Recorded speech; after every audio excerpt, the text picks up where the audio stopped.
Bueno, iniciamos Pensamiento Crítico y voy donde Alejandra Basantes. Alejandra, ya estábamos extrañando tus videos, tus reportajes. ¿Qué nos tienes en relación a las exportaciones ecuatorianas? ¿Hacia dónde van las exportaciones ecuatorianas? ¿Y cuáles son las principales barreras que tienen que vencer para seguir incrementando y asegurar el ingreso de divisas al país? Según el Banco Central, la economía de Ecuador creció 3,4% durante el tercer trimestre de 2014. Esto gracias al consumo de los hogares, la inversión y las exportaciones. A la vez, el valor agregado no petrolero como la construcción, manufactura y el comercio se incrementó al 4%, el mismo que contribuyó al crecimiento total. El gobierno apunta al desarrollo productivo del país. Entre las alternativas está la diversificación de sus exportaciones, alejándose de productos tradicionales como el banano, las flores o el mismo petróleo. Ahora los empresarios ven otros nichos de mercado, con productos como la granadilla, babacos, vegetales congelados, chocolates, sombreros de paja toquilla, entre otros, que se constituyen en iniciativas que buscan fortalecer la economía nacional. ¿Cómo se presenta el panorama internacional para nuestras exportaciones y cómo se pueden afectar ante la súbita caída del petróleo y las medidas económicas de protección implementadas por otros países? Tema que se analizará hoy en nuestro espacio de entrevista Pensamiento Crítico. Gracias, Alejandra. Así es un tema a analizar, por cierto, y un tema a tener en cuenta todo el 2015, pero sobre todo, no solo en cuanto a lo que va a pasar el 2015, sino que en el umbral de las exportaciones, el Ecuador ya ha entrado a un proceso para ir disminuyendo la dependencia del petróleo, a incrementar las exportaciones no petroleras. Le doy la bienvenida a Daniel Legarda. Daniel, te planteo de nuevo la pregunta. El Ecuador ya ha entrado en ese proceso de ir disminuyendo la dependencia de los productos petroleros en cuanto a la exportación e ir creciendo y fortaleciendo los productos no petroleros para la exportación y así asegurar ingreso de divisas. Carlos, muy buenos días, muchas gracias por la invitación primero y un saludo también a Santiago en la ciudad de Guayaquil. Es muy importante el tema que se está topando hoy día. Mi criterio personal y el criterio de la Federación y las cifras así lo respaldan, es que Ecuador todavía no ha dado un paso sustancial en acumular una mayor dependencia de su crecimiento y de sus exportaciones dentro de los rubros no petroleros y seguimos grandemente dependiendo del petróleo, ¿no? Las cifras, insisto, no han cambiado mucho. Seguimos dependiendo en casi un 50% de las exportaciones de petróleo crudo. Y este año estamos viendo las consecuencias justamente de ello, ¿no? Entonces, a pesar de que ha habido importantes cambios positivos, hemos avanzado, hace falta mucho camino, hace falta mucho trabajo conjunto entre el gobierno, entre las empresas, para llegar justamente a lograr tener una mayor proporción de nuestras exportaciones basadas en productos no petroleros y en productos que tengan mayor valor agregado cada vez, ¿no? Es decir, no hemos entrado todavía en ese proceso efectivo. Dejémoslo mismo por un momento para ir donde Santiago León. Santiago León ya está en los estudios de la ciudad de Guayaquil. Santiago, muy buenos días. Gracias por haber aceptado esta invitación. Daniel Legarda, vicepresidente ejecutivo de FedExport, dice, todavía no hemos entrado en un proceso efectivo a efectos de ir disminuyendo esa dependencia del 50% de nuestras exportaciones en petróleo y deberíamos entrar a una mejor articulación público-privada a efectos de ir incrementando las exportaciones no petroleras. ¿Tu criterio, Santiago? Sí, bueno, muy buenos días, Carlos. Muchas gracias por la invitación. Buenos días, Daniel. Un gusto saludarlo a todos los amigos oyentes. Efectivamente, coincido con Daniel plenamente de que todavía no hemos dado ese gran salto a esa a lo que nos permita dejar de depender tanto de las exportaciones petroleras. Sin embargo, sí es importante destacar lo que ha sucedido en años anteriores. De hecho, el 2014, hasta las cifras publicadas, el crecimiento de exportaciones no petroleras llegó al 17%, que es un crecimiento bastante importante, a diferencia del petróleo, que más vale tiende a una disminución, sobre todo por los precios, por la caída internacional del precio. Ahora, también es importante estar conscientes de que si queremos dar ese gran salto, si queremos aumentar mucho más las exportaciones, sí tenemos que caminar a unas exportaciones de mayor valor agregado. Y quizás por dónde esté el camino del Ecuador está por las agroexportaciones, es decir, productos agrícolas en los cuales ya somos muy buenos. De hecho, destacamos al nivel mundial con nuestro camarón, con nuestro cacao, con nuestras flores, con nuestro banano. Es tener o aprovechar esas oportunidades, esas ventajas que tenemos en esos productos y tratar de ir hacia la agroexportación, es decir, y generar un mayor valor agregado a esas exportaciones. Y para eso es fundamental llegar a acuerdos comerciales con otros socios. Recordemos que nuestros principales productos se han colocado en los principales mercados en el exterior gracias a unas preferencias arancelarias que son unilaterales, que se nos pueden acabar en cualquier momento, como efectivamente así ha ido sucediendo. Es una decisión unilateral de quien nos ha concedido esas preferencias. En cambio, cuando uno ya va mucho más agresivo a búsqueda de acuerdos comerciales, ya negocia las partidas que a uno como país le conviene, y eso nos permitirá no solo vender productos primarios, sino también productos de valor agregado. Gracias, Santiago. Voy de nuevo donde Daniel Legarda. Bueno, parece que ustedes están coincidiendo en alguno, el proceso todavía no está consolidado, hay que trabajar más, y Santiago León aporta dos ingredientes. Un tema dice, tenemos que ir a introducir valores agregados a nuestra canasta de exportaciones. Es decir, recordemos que los precios de los commodities también han disminuido en el mundo. Y por otro lado, tenemos que tener más mercado y establecer acuerdos comerciales con otros países a efectos de poder generar esas oportunidades y no tener la debilidad de preferencias arancelarias establecidas de forma unilateral. ¿Esas son las únicas barreras que habría que vencer para mejorar la canasta de exportaciones, Daniel? Definitivamente no, Carlos. Coincido plenamente, es un excelente criterio el que tiene Santiago. Nosotros hemos sido tal vez uno de los gremios representativos con mayor impulso de los acuerdos comerciales para el país, porque el país lo necesita. Los productos, por llamarlos de alguna forma, los productos tradicionales, los productos primarios, en la mayoría de mercados ya tienen un arancel cero, un arancel reducido. Voy a poner el ejemplo de los Estados Unidos, en donde nuestro banano, nuestro camarón, nuestro cacao, el oro y algunos minerales, todos productos de estrella en el año que acaba de cerrar, que cerraron con un crecimiento enorme, todos ellos ya ingresan sin arancel por efectos de las condiciones de nación más favorecida. Es decir, todos los productos, independientemente de dónde provengan, si provienen de la Argentina, de Ecuador, de China, de Indonesia, tienen arancel cero. Pero los productos que son del ámbito no tradicionales, como por ejemplo las flores, como por ejemplo la madera y los elaborados de madera, como por ejemplo los textiles, etcétera, estos tienen condiciones de arancel diferentes de cero, que varían, ¿no? Desde 12%, 9% hasta 24% en el caso de las conservas de atún, y que tienen una competencia mucho más dura. Por ello es importantísimo lograr preferencias arancelarias a través de un acuerdo comercial bien negociado entre las partes, ¿no? Lo hemos conseguido ya con la Unión Europea, está en proceso de ratificarse ese acuerdo por parte tanto del gobierno del Ecuador como del bloque europeo, pero creemos que es necesario avanzar en una agenda más amplia con otros países también. Están ahí algunos países de Centroamérica que resultan en mercados interesantes para nuestros productos de valor agregado, algunos del Caribe también, algunos de Asia, no todos, y por supuesto los Estados Unidos, al cual no podemos dejar de mirar, ¿no? Ok, parecería, Santiago, entonces que los mercados son tremendamente importantes, pero llegar a ese proceso de exportación con valor agregado puede tomar un tiempo. Pero te pregunto en sí, de forma muy puntual, ¿qué pasaría con los mercados de Rusia y China, considerando que el presidente de la República estuvo en una gira con China y aparentemente China se nos convierte en un principal aliado estratégico? Y por otro lado, la propia Rusia dice, vamos a comprarle a Latinoamérica 15.000 millones en alimentos. Es decir, ahí no se generan oportunidades, y esas oportunidades pueden ser en el corto o en el mediano plazo. No, por supuesto, el mundo está lleno de oportunidades, China, Rusia y el resto.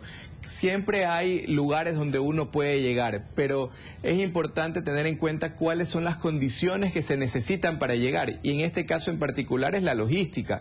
Obviamente en Rusia nos ha ido bastante bien porque la importancia que tiene ese mercado para nosotros, que se ha podido desarrollar una logística, una cadena de transporte. En China todavía sigue siendo un poco más complicado, pero en medida que se va desarrollando ese mercado, evidentemente el transporte también irá para allá. Este es un tema sencillo de sumar y restar. Si es que yo tengo comercio hacia un país en determinado en el cual yo pueda llenar contenedores y de regreso también puedan venir contenedores llenos, mis costos de transporte son más bajos y por ende termino siendo más competitivo. Y entonces esa es otra condición fundamental e importante para poder desarrollar nuestras exportaciones. También hay que destacar que dentro del país también hay mucho que hacer. Ya se ha venido haciendo. De hecho, si yo diría hace 6 años hubiera sido conveniente acuerdos comerciales, no estoy tan seguro porque no teníamos toda la infraestructura. Pero hoy en día que hay una infraestructura mayor, hay mejores carreteras, hay una mejor aduana, hay mejores procesos logísticos, ya hay mejores condiciones internas para ser competitivos. Entonces, digamos, resumiendo estos puntos, ¿qué más necesitamos? Necesitamos también de la logística. Sin la logística realmente no sirve de nada tener el mercado, no sirve de nada tener el producto si no tienes ese vínculo que te pueda ayudar a satisfacer ese mercado con tus productos. Ahora, esa competitividad sistémica ya existe prácticamente en el Ecuador, habrá que seguirla potenciando, eso es evidente, pero vamos, Daniel, tú has mencionado países centroamericanos, pero no tenemos, que son importantes, por cierto, pero no tenemos que ir a buscar más volumen, más potencialidad de compra hacia nuestros productos como China y Rusia, porque ahí no te escuché hablar, el tema es qué tan factible ya es llegar a esos mercados. Bueno, existe una complicación logística, sin duda, pero más que ello, porque finalmente en productos que tienen gran volumen eso se puede sustentar y lo están haciendo, de hecho, nuestros productos estrella. Pero, por ejemplo, llegar con los productos del ámbito no tradicional a China es mucho más complejo, además porque existe una competencia mucho más rígida con los países del sudeste asiático que en gran parte compiten con nuestra producción. Entonces, llegar a China directamente con una canasta de exportaciones mucho más amplia de la que actualmente tenemos es sumamente complejo. Finalmente, hay que recordar que el acuerdo implica una apertura de lado y lado, ¿no? Y en ese sentido, la apertura que nosotros le podríamos dar a China podría ser delicada para muchos sectores, podría ser mucho más delicada que la apertura que nosotros recibamos para nuestros productos. Entonces, con China definitivamente se necesita realizar una gestión importante, se necesita profundizar toda el envío de productos, pero las estrategias van por otro lado. Por esa razón no he mencionado a China dentro de los acuerdos comerciales, porque sabemos, y los números así lo reflejan, que de pronto los beneficios no serían tan tangibles como decir con la Unión Europea, que evidentemente es un acuerdo en el que el Ecuador es un ganar-ganar, pero Ecuador gana más. De pronto con China no sería así. Con Rusia existe la dificultad de que Rusia pertenece a una unión aduanera con otros países de Asia y algunos de ellos no son miembros de la Organización Mundial de Comercio. Esto en la práctica impide que se pueda generar un acuerdo directamente con Rusia, porque Rusia tiene que a su vez firmar el acuerdo con todos sus miembros. Es como la Comunidad Andina de Naciones cuando lo era en el inicio una unión aduanera y un bloque en conjunto que decidió negociar en conjunto con los Estados Unidos o con Europa y no podía negociarse de otra forma. Posteriormente se modificó eso y cambió, pero eso no es posible ahora en Rusia. Santiago, bueno, aquí se establecen dos temas que pueden representar definitivamente barreras importantes para poder acceder a esos mercados como China y Rusia, que lo ha mencionado Daniel. Y en el caso de China, Daniel dice, tenemos que tener cuidado porque cuidado, el resultado neto no es favorable para el Ecuador. ¿Cuál es tu comentario? Bueno, yo creo que las oportunidades, insisto, existen y no necesariamente tienen que ir ligadas a un acuerdo bilateral. Coincido con Daniel que con China es muy delicado por la cantidad de exportaciones y sobre todo porque gran parte de la producción en China tiene costos muy bajos por subsidios o un sinnúmero de razones que no vamos a analizar en este momento, pero China produce más barato que casi la mayor cantidad de países en el mundo por sus volúmenes también. Entonces coincido en que es muy delicado llegar a un acuerdo, pero eso no significa que no existan oportunidades. Igual podemos buscar mercados, quizás ahí sí con mayor valor agregado. Recordemos que la población china cada vez va mejorando sus condiciones de vida, digamos. Cada vez la clase media y la clase alta va creciendo y eso genera mayor demanda de productos diferenciados. Y es ahí donde el Ecuador tiene una buena oportunidad y en esos productos diferenciados realmente los costos agregados como un arancel, como una logística, no tienen mayor importancia, sino en el valor agregado, en la diferenciación que pueda tener ese producto, y ahí es donde yo veo una buena oportunidad que puede ser aprovechada por el sector exportador ecuatoriano. Ahora, yo quiero preguntarles a ambos, a ver, el acuerdo con la Unión Europea ya es una realidad prácticamente, incluso hubo una extensión del sistema generalizado de preferencia, el EGS Plus, en ese sentido. Esto podría permitir no solo que mantener nuestro nivel de exportación exportaciones, ¿podría también permitir crecer en nuestras exportaciones, diversificar nuestras exportaciones, que nuestro sistema productivo ecuatoriano, nuestro sector productivo ecuatoriano invierta más en renovación, tecnología, invierta más en productividad en cuanto a sus procesos y poder crecer en las exportaciones con el mercado europeo? Absolutamente, Carlos, absolutamente. Es algo que nosotros lo habíamos advertido desde un inicio, cuando empezó el proceso de negociación de la Unión Europea en 2007 y a través de todo este periodo en el cual hemos terminado la negociación el año anterior. Efectivamente, el tener reglas claras permite a los empresarios poder tener una visión de más largo plazo, un panorama más claro sobre el futuro. Hablo sobre las condiciones del comercio entre Ecuador y la Unión Europea. Esas condiciones ahora son mucho más claras de lo que eran antes, sin tener una certeza sobre lo que iba a pasar con el acceso al mercado. Ya con la renovación del Sistema General de Preferencias hasta el 2016, mientras entra en vigencia, el acuerdo comercial a finales de ese año probablemente, ya la certeza es mucho mayor. Eso sin duda va a desencadenar inversiones en el comercio de las dos vías, pero particularmente en las exportaciones. No solo vamos a poder mantener nuestras exportaciones, sino que nosotros desde la Federación de Exportadores incluso habíamos hecho un análisis de cuáles son los productos que tienen mayor potencial de crecimiento dentro del rubro de los no tradicionales. Y un poco siguiendo la línea con lo que empezó indicando Santiago al inicio de su intervención, los productos no tradicionales, los productos que tienen un valor agregado mayor, están justamente ahí, en la agroindustria, ¿no? Tenemos un nicho de mercado muy grande. Por ejemplo, hay aceites hechos a base de frutas naturales. El aceite de aguacate, que es muy bueno. Aceite de aguacate y dentro de otras frutas, de frutas también, de otras frutas tropicales, muy interesante, de hecho, y delicioso. Y tienen una presentación excelente, cumplen con todas las normas de calidad y ya se están exportando a Europa. Ok, Santiago, el acuerdo comercial o el acuerdo con la Unión Europea es tremendamente interesante, genera oportunidades, pero el tema es, lo estamos verbalizando, pero no hay una proyección de crecimiento, o por lo menos no se ha visibilizado una proyección de crecimiento en términos de estudio. Hay cifras que se puede compartir por un lado y por otro lado, ¿cuánto puede afectar la apreciación del dólar en nuestras exportaciones para el 2015? Bueno, yendo un poco atrás para adelante, efectivamente la apreciación del dólar puede complicar un poco las exportaciones en el sentido que nuestras exportaciones se vuelven más caras para el mercado europeo, que es tan importante. Pero respecto al acuerdo comercial, respecto a su potencial es enorme. Y voy a usar un ejemplo muy sencillo. Utilicemos el tema del aguacate y el aceite del aguacate.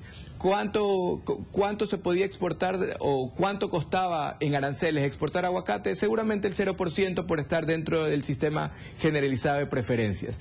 Pero en el momento que hablamos de aceite, por no tener un acuerdo con la Unión Europea, seguramente el aceite está en alrededor del 25%. Entonces, claro, yo como productor ecuatoriano, ¿qué prefiero? ¿Exportar $100 de aguacate, que pago el 0%, o exportar $200 de aceite de aguacate, que pago el 25%?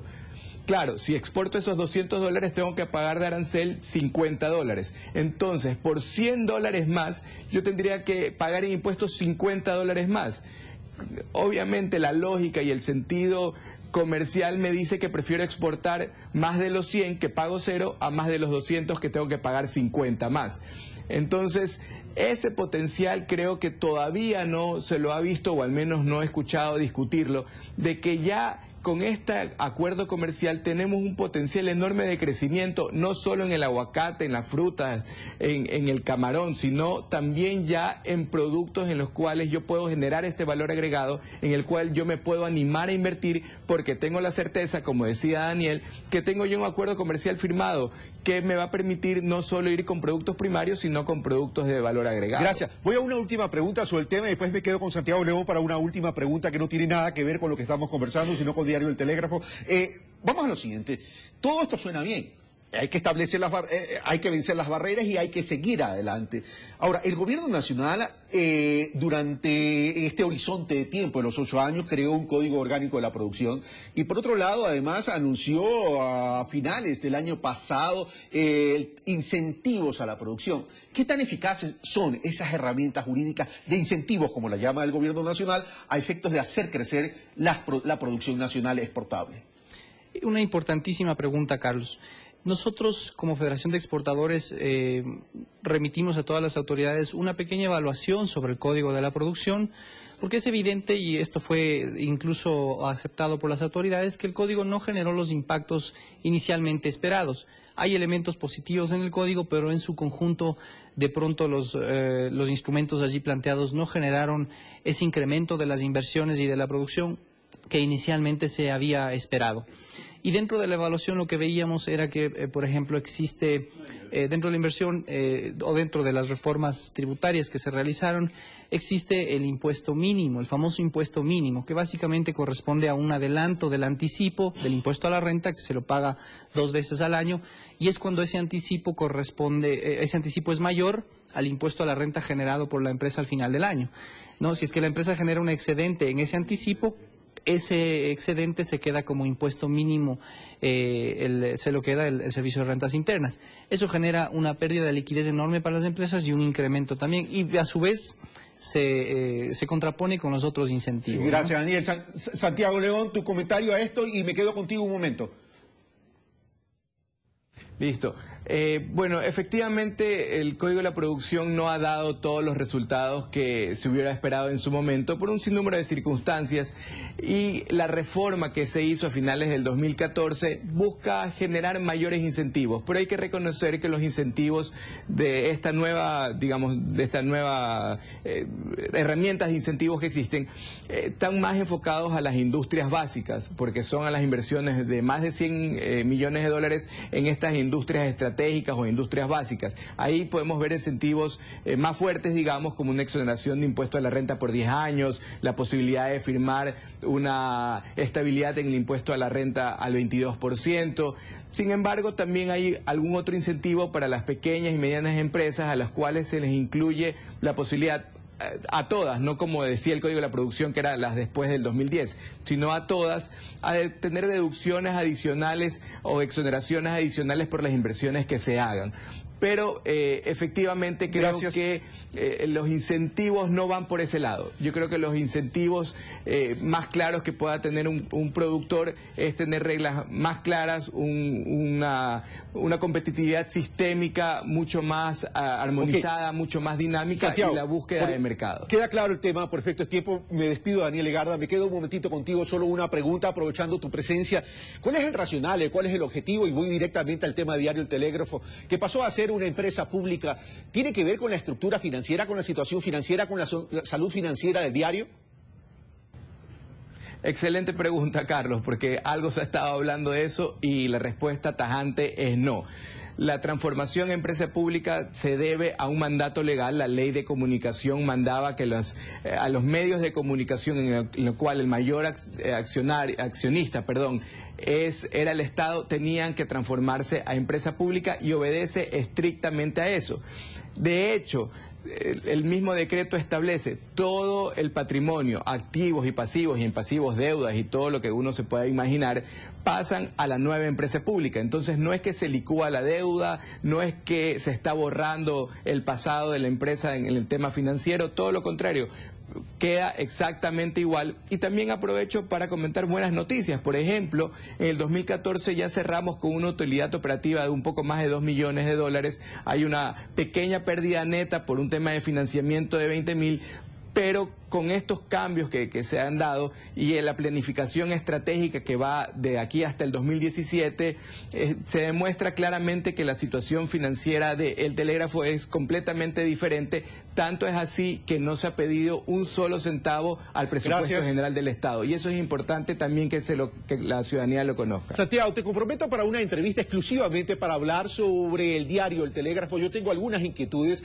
Entiendo y comprendo el tema del paso a una empresa pública, pero quisiera también hablar sobre la estructura del diario, es decir, porque ha generado polémica, es decir, ¿medio público o medio gubernamental? Te dejo el signo de interrogación y te comprometo para la próxima semana hablar específicamente de ese tema. Definitivamente medio público, y gracias, Carlos, que con mucho gusto regresaremos para conversar del tema. Bueno, un abrazo a ti, Santiago, un abrazo también a Daniel. Esto fue Pensamiento Crítico, casi digo Pulso Político, esto fue Pensamiento Crítico. Soy Carlos Rabascal, vamos a ir a una pausa y regresamos con David y con los deportes.